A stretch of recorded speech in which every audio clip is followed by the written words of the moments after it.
You've eaten it before. You've probably eaten it today. Maybe without even thinking about it. But if you stripped away modern life, supermarkets, ovens, agriculture, cities, and history itself, bread would still be there. Not as a product, not as a brand, but as one of the earliest human survival technologies ever created. And the strange part is that it was never truly invented in a single moment. It was discovered by accident over and over again across thousands of years until it became something that quietly shaped civilization more than almost anything else humans have ever made. To understand bread, you don't start in a kitchen. You start more than 14,000 years ago, in a world where humans are not farmers, not builders, not even settled in one place. They are hunter-gatherers moving across the ancient Near East, surviving on whatever they can find: wild plants, small animals, seeds, roots. Somewhere in this unstable world, early humans come across wild grasses that produce small, hard grains. These grains are not food in the way we think of food today. They are tough, difficult to chew, and nearly impossible to digest in large quantities. But hunger forces experimentation. Stones are used to crush them. Water is added to soften them. And what forms is not bread, not yet, but a rough grain paste, something primitive and barely recognizable as edible. It is filling, but not satisfying.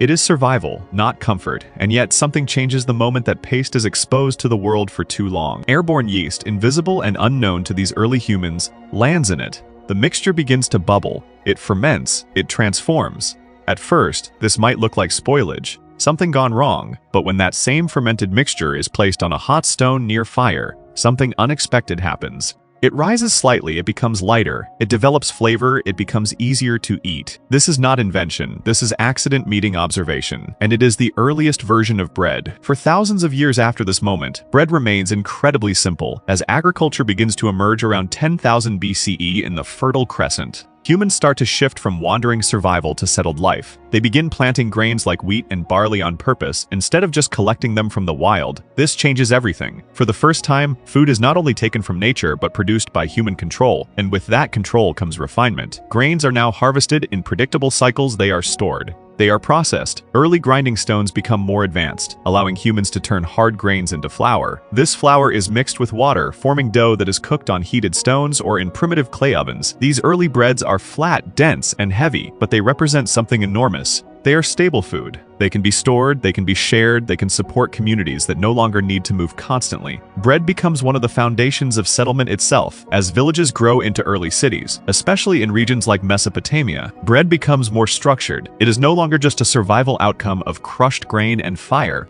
It is becoming intentional. People begin to understand that letting dough sit longer changes its texture. Whether by accident or observation, they discover fermentation again. This time, not as a random event, but as something repeatable. Wild yeast in the air interacts with dough, producing gas bubbles that make bread rise. The result is transformative. Bread becomes softer, more flavorful, more complex, and this shift marks a major turning point in human food history. In ancient Egypt, bread evolves from basic sustenance into a cultural cornerstone. Egyptians refine the process of fermentation and begin producing leavened bread more consistently. They develop early baking techniques using enclosed ovens made of clay, allowing for more controlled heat. This leads to a variety of bread types, some coarse, some refined, depending on social class and purpose. Bread becomes so central to Egyptian life that it is deeply tied to labor, economy, and even religion. Workers are often paid in bread and beer, both products of grain fermentation. Bread is not just food here. It is currency, it is fuel for labor, it is measurement of value. Archaeological evidence even shows bakeries within large temple and palace complexes, indicating how organized and essential bread production had become. At the same time, beer and bread are closely connected. Both rely on grain, both rely on fermentation.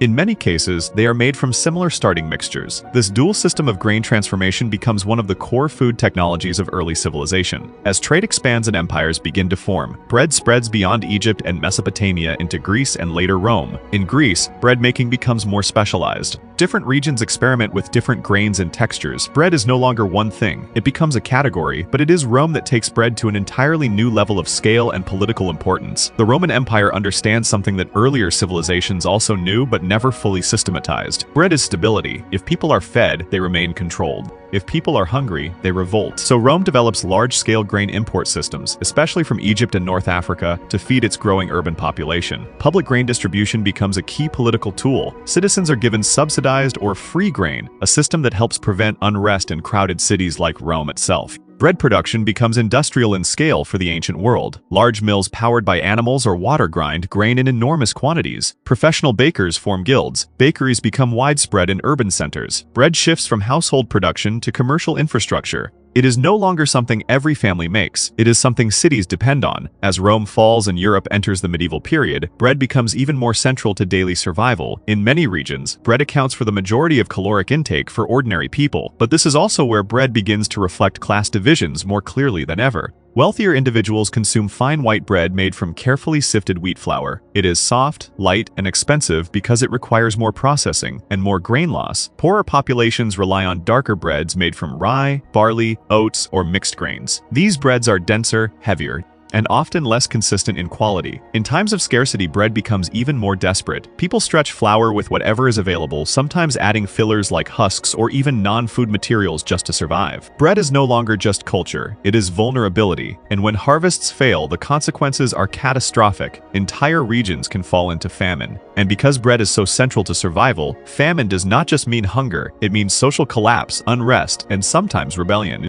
As Europe slowly transitions into the Renaissance and early modern period, bread-making techniques continue to evolve, but the biggest transformation comes later, during the Industrial Revolution. This is when bread stops being primarily local and becomes mass-produced. Steam. Powered mills replace manual grinding methods, increasing flour production to levels never seen before. Bread becomes cheaper, more accessible, and more standardized. Urban populations explode, and industrial bread production becomes essential to feeding millions of workers in growing cities. However, this industrialization also changes the nature of bread itself. Traditional fermentation methods begin to decline in everyday use. Natural sourdough processes are replaced with faster commercial yeast production. The goal shifts from complexity of flavor and tradition to speed, consistency, and shelf life. Bread becomes predictable, uniform, efficient, but something is lost in the process. As the modern era progresses into the 20th century, bread becomes fully industrialized in many parts of the world. Sliced bread is introduced, packaged bread becomes common, and preservatives extend shelf life dramatically.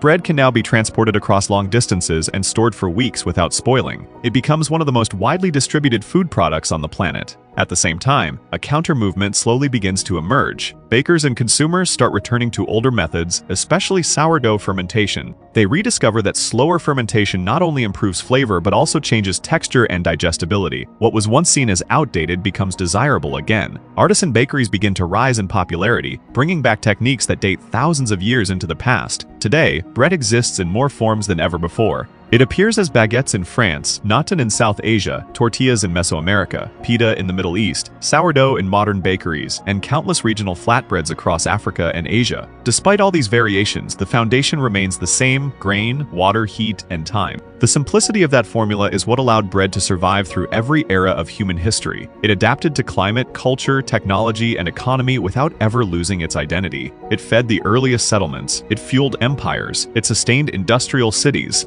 and it continues to sit on tables today without most people realizing how much history is contained in a single bite. Bread is not just a food that humans created, it is a food that created modern humans. It encouraged settlement instead of constant migration. It made agriculture worth developing. It enabled surplus, trade, and specialization. It influenced politics, religion, and economy in ways that are still visible today. And yet, despite all of this evolution, the core question remains strangely simple. How did something discovered by accident in ancient soil and wild grains become one of the most essential technologies in human history? And more importantly, if bread was never truly invented but discovered repeatedly across time, what else in human life is still waiting to be found by accident again?